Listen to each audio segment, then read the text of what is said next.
మీ personal interviews మరియు వ్యాపార ప్రకటనల కొరకు ఈ నెంబర్ ని సంప్రదించండి. నమస్తే, వెల్కమ్ టు మనం టీవీ. వేణుస్వామి గారి కాంట్రవర్సీ గురించి మనందరికీ తెలిసిందే. అతను కొన్ని రకాల పూజలు చేస్తారంటూ కూడా ఇప్పుడైతే బాగా వైరల్ అవుతుంది. సో దాని గురించి మనతో మాట్లాడడానికి త్రికార భైరవ స్వామి గారు మనతో ఉన్నారు. నమస్కారం సార్.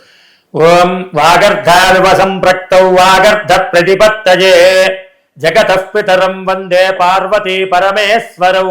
లోకాః సమస్తాః సుఖినో భవంతు, సర్వే జనాః సుఖినో భవంతు.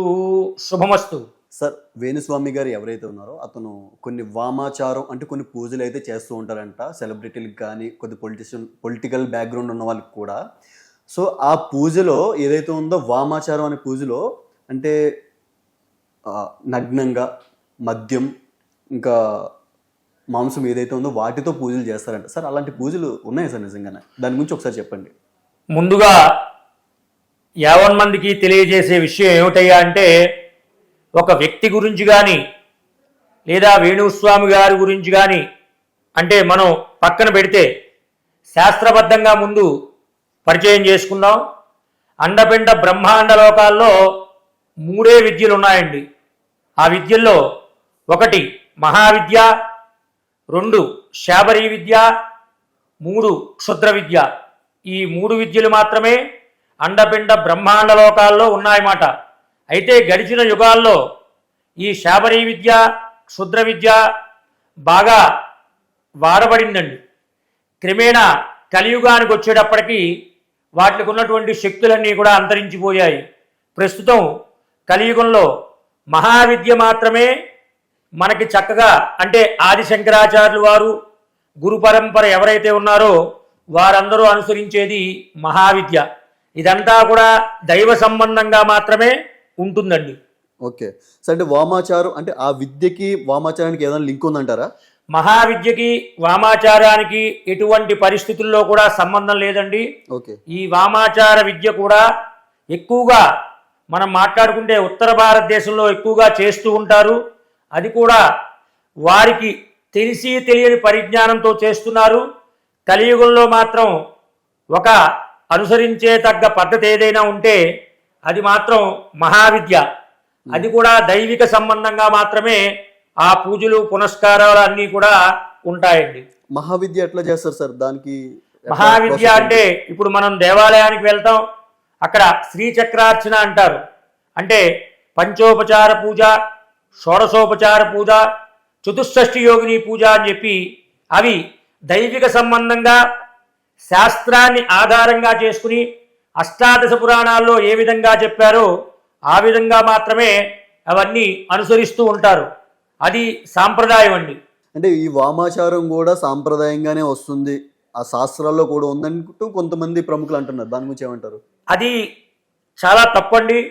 వామాచారం అనేది ఎక్కడా కూడా శాస్త్రంలో ఏ ఋషి కానీ అలాగే ఎవరు కానీ ఏ మహనీయుడు కానీ దేంట్లో రచించలేదండి. దాన్ని కల్పితంగా చేసుకునే ఆధారంగా దాన్ని పుట్టిస్తూ చాలామంది అంటే పబ్లిక్ని పక్కదోవ పట్టిస్తున్నారు. అంతే తప్ప అటువంటి వామాచార పూజలు అనేవి చేస్తున్నారు. అవి చేస్తున్నారు కానీ వాటికి అంత శక్తి అనేది కలియుగంలో లేదండి. ఓకే. అంటే సార్ అంటే తెలుసు కదా చాలా మందికి యోగులకి, ఋషులకి, మునులకి వాళ్ళు కూడా చేస్తున్నారంట కదా. అంటే వాళ్ళకు కూడా తెలీదా ఈ విద్య గురించి? యోగులు, ఋషులు, సిద్ధులు అసలు వాటి జోలికి వెళ్ళరండి. వాళ్ళు ఎంతసేపు కూడా హిమాలయాల్లో ఉన్నవాళ్ళు ఎంతసేపు కూడా షట్చక్రాల ఆధారంగా అంటే మనిషికి 6 చక్రాలు ఉంటాయి. ఈ 6 చక్రాలని వాళ్ళు ప్రమాణంగా తీసుకుని ఓంకారాన్ని వాళ్ళు ఒక మూలమంత్ర బీజాక్షరంగా తీసుకుని వాళ్ళు అనుసరిస్తూ ఉంటారండి. వాళ్ళు ఎట్టి పరిస్థితుల్లో దీన్ని వాళ్ళ దగ్గరికి కూడా రానివ్వరండి వాళ్ళు. సార్, అంటే ఇప్పుడు అంటే చాలా ప్రముఖులే కూడా అంటున్నారు కదా, అంటే ఇట్లాంటి పూజలు ఉన్నాయి, దీనికి ఆల్రెడీ చేసి ప్రూవ్ అయిన వాళ్ళు కూడా ఉన్నారు, చాలా మంది ఈ పూజలు చేసుకొని బలపడిన వాళ్ళు కూడా ఉన్నారంటూ అంటున్నారు. మరి అది నిజం కాదా? అవి నేను చెప్తున్నాను కదండి, శాస్త్ర ప్రకారం అయితే శాస్త్రం దాన్ని సంపాదించదు ఎక్కడా కూడా. కాకపోతే అది నిజం కాకపోతే వాళ్ళకి అంత శక్తులు వచ్చేవి కాదు కదా. అది ఎక్కడా కూడా సమ్మతంగా లేదండి. అది చేస్తున్నారంటే అది వాళ్ళ వ్యక్తిగతం, దాని గురించి మనం విమర్శించవలసిన పనే లేదు. శాస్త్రబద్ధంగా అయితే మటుకి ఎట్టి పరిస్థితుల్లో ఈ యొక్క పూజలకి తావే లేదండి. సార్ మీరు పూజలు చేస్తున్నారు, వేణుస్వామి గారు కూడా పూజలు చేస్తున్నారు. మీరు చేసే పూజలకి అతను చేసే పూజలకి తేడా ఏమై ఉండొచ్చు? అంటే ఇక్కడ నేను వ్యక్తిని విమర్శించట్లేదండి. ఒక వ్యక్తి వేణుస్వామి గారిని నేను విమర్శించట్లేదు. నేను శాస్త్రాన్ని ఆధారంగా ఆదిశంకరాచార్యులు వారు మనకి ఒక ప్రమాణం ఇచ్చారండి. మనకి యజుర్వేదము, అలాగే ఋగ్వేదము, సామవేదము, అధర్వ వేదము అని చెప్పి 4 వేదాలు ఉన్నాయి. అలాగే జ్యోతిష్య శాస్త్రం ఉంది. ఇది కూడా పరాశర మహర్షి రాసేటండి ఆయన. ఆ పరాశర మహర్షి రాసిన జ్యోతిష్య ప్రకారం మనకి నవగ్రహాలు ఉంటాయి, అలాగే నక్షత్రాలు 27 నక్షత్రాలు ఉంటాయి, అలాగే 12 రాసులు ఉంటాయి, అలాగే 108 పాదాలు ఉంటాయి. దీన్ని ప్రమాణంగా తీసుకుని ఒక వ్యక్తి యొక్క జాతకాన్ని కొంతవరకు మనం అంచనా వేసి చెప్పవచ్చండి. పూర్తిగా మాత్రం మనం దాంట్లో వెళ్ళి ఇది ఇలా జరుగుతుంది అని మాత్రం ఎక్కడా కూడా మనం చెప్పేందుకు ఆస్కారం లేదండి. సాధ్యం కాదంటారు? అది సాధ్యపడదండి. మరి ఎందుకంటే కలియుగంలో ఆ శాపం ఉందండి. జ్యోతిష శాస్త్రానికి శాపం ఉంది. అలాగే చెప్పాను కదండి 3 విద్యలని మనకి, శాబరీ విద్య, క్షుద్ర విద్య. ఇవి గడిచిన యుగాల్లో బాగా వాడుకలోకి వెళ్ళిపోయాయి. కానీ కలియుగానికి వచ్చేటప్పటికి వాటి శక్తులన్నీ కూడా తగ్గిపోయాయండి. అంటే ఇప్పుడు ఇంతకు ముందు వేణుస్వామి గారు ఎవరైతే ఉన్నారో నాగ చైతన్య సమంత విషయంలో కరెక్ట్గానే జరిగింది కదా, అంటే ఇప్పుడు కూడా కరెక్ట్గా జరుగుద్ది కదా అని ఆ ధైర్యంతో అతను చెప్పడం జరిగింది. దాని గురించి మీరేమంటారు? అది నేను చెప్తున్నాను కదండి. ఇప్పుడు వేణుస్వామి గారి గురించి నేను మాట్లాడట్లేదు, శాస్త్రం గురించి మాట్లాడుతున్నాను. ఇప్పుడు ఆయన చెప్పింది ఎక్కడా కూడా శాస్త్రబద్ధంగా ఆధారంగా లేదు. అలా అని ఆయన నేను విమర్శించట్లేదు. మన శాస్త్రం ఆధారంగా తీసుకుందాం. అలాగే పబ్లిక్ కూడా తెలుసండి ఏ పూజలు చేయాలి, ఏ పూజలు చేయకూడదని ప్రతి భక్తుడికి తెలుసండి. తెలుసుంటే మళ్ళీ అతని చేత ఎందుకు పూజలు చేయించుకుంటారండి? అది అందుకుని ఎప్పుడు కూడా గురువు చెప్పేది ఏమిటి అనేది వారి దగ్గరికి వెళ్ళినారు. ఇప్పుడు ఒక జ్యోతిష్యుడి దగ్గరికి ఒక ఆయన పెద్ద ఆయన వెళ్ళారు. వెళ్ళినప్పుడు ఆ గురువు గారు ఏం చెప్తున్నారు అనేది ఖచ్చితంగా ప్రతి అక్షరాన్ని ఆ భక్తుడు కానీ వెళ్ళిన వాళ్ళు కానీ ఖచ్చితంగా కనిపెడతారండి. అది మాత్రం జరిగి తీరుతుంది. ఇంకా ఇవంటారా, ఇప్పుడు ఈ వేణుస్వామి గారు చేయించే పూజలు ఇవన్నీ అంటారా? దీనికి నేను మాత్రం విమర్శనాత్మకంగా నేను విమర్శించదలుచుకోలేదండి. శాస్త్రబద్ధంగా అయితే ఎక్కడా ఇటువంటివి మన దక్షిణ భారతదేశంలో ఎక్కడా లేవండి. ఉత్తర భారతదేశంలో జరుగుతున్నాయి, కానీ అవి కూడా గుప్తంగా జరుగుతున్నాయి. అంటే పబ్లిసిటీ కాకుండా గుప్తంగా కొంతమంది వాళ్ళు ఉంది అని భ్రమలో చేస్తున్నారు తప్ప శాస్త్రబద్ధంగా మటుకి ఎక్కడా చెప్పబడలేదండి. సార్ మీరు నమ్మే శాస్త్రం కాకుండా ఆ శాస్త్రాన్ని తీసుకుందాం. ఇప్పుడు అట్లా చేయడం వల్ల అంటే మద్యం, మాంసం ఏదైతే ఉందో వాటితో పూజలు చేయవచ్చా? చేయకూడదు కదండి. అంటే దేవుడికి నైవేద్యం కొద్దిమంది పెడతా ఉంటారు కదా, సో అట్లా చేయవచ్చా? అది అసలు ఎక్కడా కూడా ధర్మానికి విరుద్ధం అండి. అటువంటివి ఎక్కడా కూడా లేవు. అయితే కొంత ఆచారాలు ఉన్నాయండి. అవి కొన్ని రకాలైనటువంటి సాంప్రదాయాల్లో ఎక్కడో మరుగున పడిపోయిన ఆచారం అండి. అది దాన్ని మళ్ళీ మనం తిప్పి ఇప్పుడు తీసుకురావాల్సిన పని లేదు. అయితే నేను చెప్తున్నాను కదండి మీకు, శాస్త్ర ప్రమాణం ప్రకారం ఎక్కడా కూడా అష్టాదశ పురాణాల ప్రకారం మనం తీసుకున్నా, ఒక జ్యోతిష్య గ్రంథంలో తీసుకున్నా ఇలా చెయ్యాలి అని చెప్పి ఎక్కడా కూడా రాసి లేదండి. దయచేసి అటువంటివి ఎవరూ కూడా అనుసరించవద్దు. పబ్లిక్ చాలా జాగ్రత్తగా వ్యవహారం చేసుకోండి. శ్రమ ఏవ జయితే, ఎవరైతే శ్రమ చేసి కష్టపడతారో వాళ్ళే పైకి వస్తారండి. సార్ ఒక మీ ధర్మంలో కానీ చూసుకుంటే అంటే డేట్ ఆఫ్ బర్త్ ద్వారా కానీ పేరు ద్వారా కానీ జాతకం చెప్పే అవకాశం ఉందా? అంటే డేట్ ఆఫ్ బర్త్ ఆధారంగా తీసుకుని నక్షత్రాన్ని చూసి కొంతవరకు మనం చక్రాలు వేసి ప్రొడక్షన్ చేసి చెప్పవచ్చండి. కానీ ఇలాగే జరుగుతుంది అని దాన్ని మనం పిన్ పాయింట్లో మాత్రం చెప్పలేమండి. మారే అవకాశం కూడా ఉండొచ్చు అంటారు సార్? అయితే ఎక్కడ మారే అవకాశం? మనం ఒక ప్లాన్ అనుకుంటాం కదా, ఇట్లా జరిగే అవకాశం ఉంది, జరగకుండా కూడా ఉండొచ్చు అన్న విధంగా అవి మనం చెప్పలేమండి. కొంతవరకు వారికి మేలు కలిగే విషయాలు కొంతవరకు మనం ఒక దిక్సూచి లాంటిదండి. ఈ జ్యోతిష శాస్త్రం ఎలాంటిదంటే ఒక దిక్సూచి లాంటిది మాత్రం అండి. అందుకని ఎవరైనా సరే అనుసరించినప్పుడు మీరు దాన్ని అనుసరిస్తూ పూర్తిగా దాంట్లోకి వెళ్ళిపోకుండా ఏం చెప్పారో అవి తీసుకుంటూ తగు నిర్ణయాల ప్రకారం మీరు ఎదరికి వెళ్ళాలని చెప్పి పబ్లిక్కి మరీ సవినయంగా నేను విజ్ఞప్తి చేస్తున్నా. సార్ ఇవన్నీ పక్కన పెడితే రాజకీయ నాయకులు వాళ్ళు గెలవాలని ఇలాంటి పూజలు చేయించుకుంటారంట, నిజమేనండి? ఇవి అసత్య ప్రచారం అని నేను చెప్తానండి. ఎందుకంటే మనకి మహాచండీ యాగం ఉంది, అలాగే ఇంద్రుడు చేసినటువంటి రాజశ్యామల యాగం ఉంది. ఇవన్నీ కూడా జరుగుతున్నాయండి. అయితే వారిని ఆ రాజకీయ నాయకులు కానీ లేకపోతే ఒక సెలబ్రిటీస్ని కానీ వారి పేరుని అపఖ్యాతి పాలు చేయాలని కొంతమంది ఏం చేస్తూ ఉంటారంటే ఇటువంటి రూమర్స్ను సృష్టిస్తూ ఉంటారు. ఎటువంటి పరిస్థితుల్లో వారు నాకు తెలిసైతే వారు అటువంటి జోలికి ఎప్పుడూ కూడా వెళ్ళరండి. వాళ్ళు క్షేత్రాల్లో చేయించుకుంటారు, ఒక ఉజ్జయిని వెళ్ళి చేయించుకుంటారు, ఒక కాశీ వెళ్ళి చేయించుకుంటారు, ఒక జ్వాలాముఖి వెళ్ళి చేయించుకుంటారు తప్ప ఇలా గుప్తంగా వాళ్ళు ఎక్కడా కక్కుర్తిపడిన దాఖలాలు ఎప్పటి వరకు కూడా లేవండి. అంటే నేను ఒకటి విన్నాను సార్, అంటే ఒక పెద్ద పూజలో ఒకరిని నగ్నంగా పెట్టి పూజ చేశారు అన్నట్టు కూడా నేను విన్నాను. ఇవన్నీ చెప్తున్నాను కదండి, ఇవన్నీ రూమర్స్ అండి. వీటికి అసలు ఎటువంటి శక్తి లేదు. అది మనం విన్నా కూడా అటువంటి వాటిని మనం ఎటువంటి పరిస్థితుల్లో దాన్ని అసలు ప్రచారానికే తేకూడదండి. అవన్నీ చట్ట విరుద్ధమైనవండి. వెంటనే దానికి యాక్షన్ అనేది ఖచ్చితంగా తీసుకుంటారు, పోలీస్ శాఖ వారు తీసుకుంటారండి. సార్ ఇప్పుడు మీరు ఒకటి స్ట్రైట్గా ఒక పాయింట్ చెప్పండి, వేణుస్వామి గారు చేసే పూజలు నమ్మొచ్చా నమ్మకూడదా? నేను చెప్తున్నాను కదండి, ఇప్పుడు వేణుస్వామి గారి పూజల్ని పక్కన పెడితే శాస్త్రబద్ధంగా అయితే వాటికి ఆధారాలు లేవని మనం ఖచ్చితంగా చెప్పవచ్చు. అంటే ఇక శాస్త్రం గురించి మీలాంటి పండితులు తెలుస్తారు సార్, మాలాంటి వాళ్ళకి తెలియదు. ఇప్పుడు ఎప్పుడు సోషల్ మీడియాలో కనిపించేది ఎవరు? వేణుస్వామి గారు లాంటి వాళ్ళు మాకు కనిపిస్తారు. సో మేము ఎవరు నమ్ముతాం? వాళ్ళే నమ్ముతాం. ఇప్పుడు అట్లాంటప్పుడు మీలాంటి వాళ్ళు ఎప్పుడో వచ్చి ఇలాంటి మంచి పాయింట్లు చెప్తారు, కానీ మీ దాన్ని వినేంతగా ఇప్పుడు సెలబ్రిటీలు టార్గెట్ చేసినప్పుడు మాత్రమే వాళ్ళు ఒక దృష్టి వాళ్ళ మీద పడుద్ది. సో వాళ్ళని టార్గెట్ చేసి వాళ్ళు అతను చెప్పారు కదా, అతను చెప్పింది నిజమని మేము నమ్ముతాం. సో మీలాంటి అందుకే సభాముఖంగా నేనేం చెప్తున్నానంటే ఈ రోజు నేను చెప్తున్నది ఏమిటయ్యా అంటే ఒక రామాయణాన్ని తీసుకోండి. మనిషి ఎలా జీవించాలో చెప్పింది రామాయణ మహాగ్రంథం. ఒక మహాభారతాన్ని తీసుకోండి, మనిషి ఎలా జీవించకూడదో ఎలా జాగ్రత్తగా ఉండాలో మహాభారతం చెప్పింది.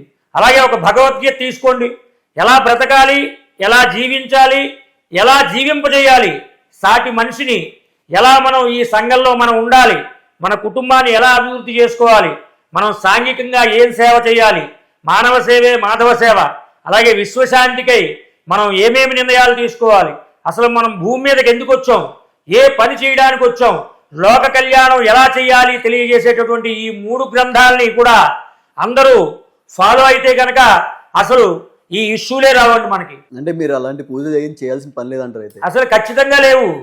ఈ 3 గ్రంథాలు చాలండి. నేను చెప్పేది ఒకటే మాట, ఇప్పుడు వీళ్ళ దగ్గరికి వెళ్ళే వాళ్ళంతా ఎవరండి? పాపం తెలియని అమాయకులు వెళ్తూ ఉంటారు.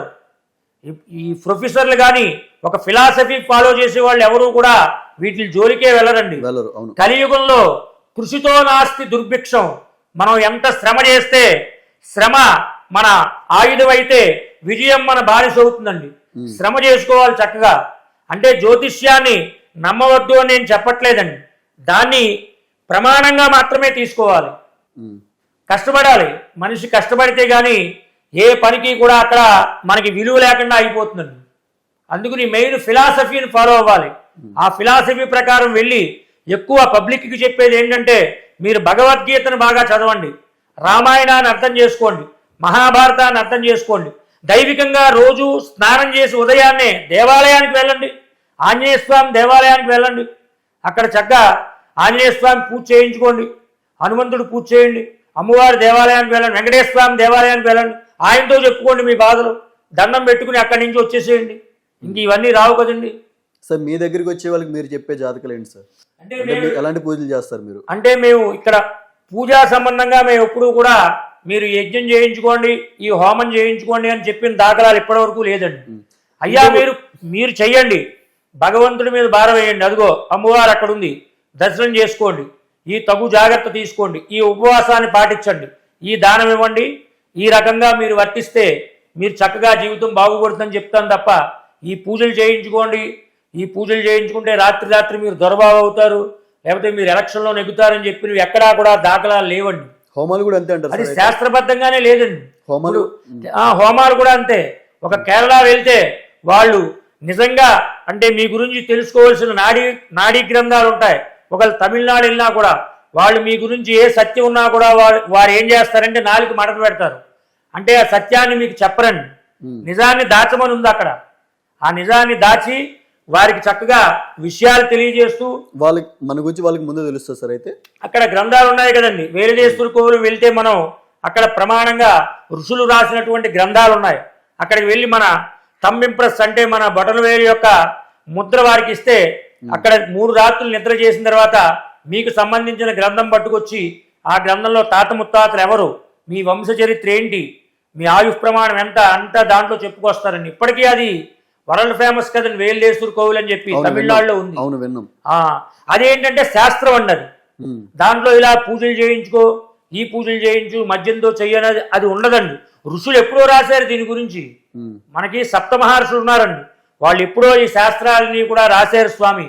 ఇప్పుడు చాలా మంది 99% అందరూ కూడా అవేర్నెస్ వచ్చింది. అందరూ కూడా ఎడ్యుకేషన్ పర్సన్సే ఉన్నారు. ఎక్కడో 1% మాత్రం ఇటువంటివి నమ్మి ఇటువంటివి అనుసరిస్తున్నారు. అదే సార్ నేను అనేది కూడా. చాలా మందికి ఇప్పుడు వాళ్ళ వర్క్ లో బిజీ అయిపోయి పట్టించుకోవడం మానేశారు. మీలాంటి వాళ్ళు వీడియోలు చూడడం మానేశారు. సో అది ఇప్పుడు పబ్లిక్ గా అంటే మనం ఇప్పుడు ఎక్కువ ఇన్స్టాగ్రామ్ అని ఫేస్బుక్ అని అవి వాడుతున్నాం. మనకు రెగ్యులర్ గా కనిపించే వాళ్ళు ఎవరు, ఈ వేణుస్వామి లాంటి వాళ్ళు. సో వాళ్ళు చూస్తే ఇదే నిజం అనుకుని వెళ్ళిపోతున్నాం మాలాంటి వాళ్ళు. అందుకే నేను చెప్పేది ఏమిటంటే సభాముఖంగా ఒకటే మీకు చివరాఖరికి చెప్పేది ఏమిటయ్యా అంటే, దీనికి ప్రభుత్వం వారు చాలా చొరవ తీసుకోవాలి. ఎవరైనా సరే జ్యోతిష్యం చెప్పడానికి ఒక మీడియాలోకి వచ్చినప్పుడు వారిని ప్రభుత్వం వారు అక్కడ కార్యాలయానికి కేకేసుకోవాలి. అసలు వీరి జ్యోతిష్యం మీద ఏం నేర్చుకున్నారు, ఒక కోర్సు నేర్చుకున్నారా అని చెప్పి వారు పరీక్ష చేసి ఒక సర్టిఫికెట్ ఆధారంగా ఇవ్వాలి.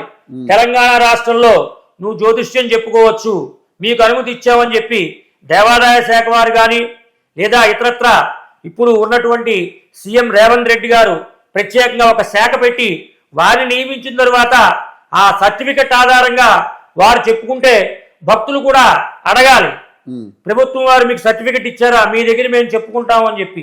అది శాస్త్ర సమ్మతం అండి. అలా ఖచ్చితంగా చేసి తీరాలి స్వామి. లేకపోతే ప్రత్యేకంగా నేను వేణుస్వామి గురించి నేను మాట్లాడట్లేదు. ఖచ్చితంగా ప్రభుత్వం వారు చొరవ తీసుకోవాలి. ఇప్పుడు ఈ రోజు నేను సభాముఖంగా మాట్లాడుతానంటే తెలంగాణ రాష్ట్రంలో, ఆంధ్ర రాష్ట్రంలో ఒక సర్టిఫికెట్ ఉంది నాకు. అంటే వేద పండితులు, జ్యోతిష పండితులు నా పక్కన కూర్చుని, నానా నువ్వేం నేర్చుకున్నావు, మన నక్షత్రాలెన్ని, రాసులెన్ని, కృత్తికా నక్షత్రం ఏం నడుస్తోంది, ఏ దశకి ఏం నడుస్తోంది అని చెప్పి వాళ్ళు అడిగితే వాళ్ళకి నేను సమాధానం చెప్పి పరీక్షలో పాస్ అయిన తర్వాత వాళ్ళకు సర్టిఫికెట్ ఇస్తారు. అయ్యా మీరు చెప్పుకోవచ్చు, మీకు మేము ప్రభుత్వ సమ్మతంగా ఒక ధ్రువపత్రం ఇస్తున్నామని చెప్పి. అప్పుడు కానీ చెప్పుకుందికి వీలు లేకుండా ఎవరు చేయాలని కట్టుబాటు ప్రభుత్వం వారు నిర్ణయం తీసుకోవాలి. దయచేసి ప్రభుత్వం వారికి ఈ మనవి చేస్తున్నా. ఎందుకంటే చాలా మంది మోసపోతారు.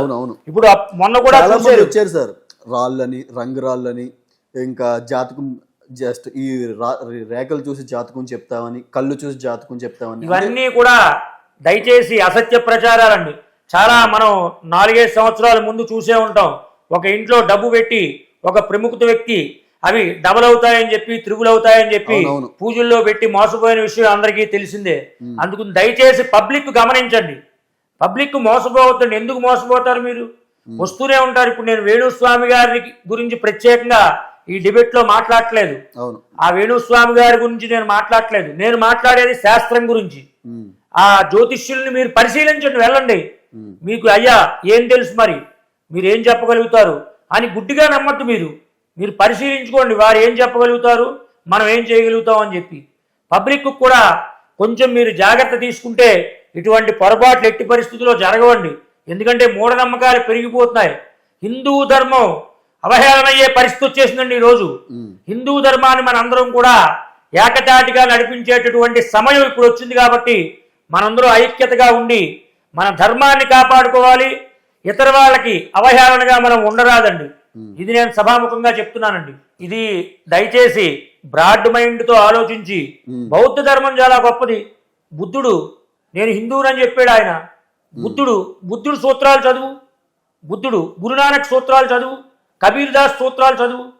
జ్యోతిష్యం నేనేం చెప్తున్నానంటే సభాముఖంగా మళ్ళీ వివరిస్తున్నాను, ఒక ప్రమాణంగా మాత్రమే తీసుకోండి. అంటే మనం ఒక దేవాలయానికి వెళ్ళినప్పుడు ఒక గోత్రము, నీ పేరు చెప్పడానికి, అలాగే నీ నక్షత్రం చెప్పుకుందికి మాత్రమే ప్రమాణంగా తీసుకోండి. అంతే తప్ప దాన్ని ఆధారంగా తీసుకుని వారు చెప్పినటువంటి విషయాలన్నీ కూడా మీరు పాటిస్తూ వెళ్తే ఏమవుతుందంటే మీ సమయం వృధా అయిపోతుందండి. నేను ఖచ్చితంగా చెప్తున్నా. అలాగే శాస్త్రాన్ని నమ్మండి. శాస్త్రకారుడు కూడా, అంటే ఆ శాస్త్రాన్ని అభ్యసించిన వారికి పూర్తిగా పరిజ్ఞానం ఉందా లేదా అని చెప్పి పరిశీలించి మీరు వారి దగ్గరికి వెళ్ళండి. ముఖ్యంగా ఈ సలహా ఇస్తున్నా మీకు. అది నేను చెప్పేదండి. ఖచ్చితంగా ఫాలో అవుతారు సార్ ఈ వీడియోతో. Yes. Thank you sir, thank you so much అండి. లోకా సమస్తా సుఖినో భవంతు, సర్వే జనా సుఖినో భవంతు, ధర్మో రక్షిత రక్షితః. జై హింద్.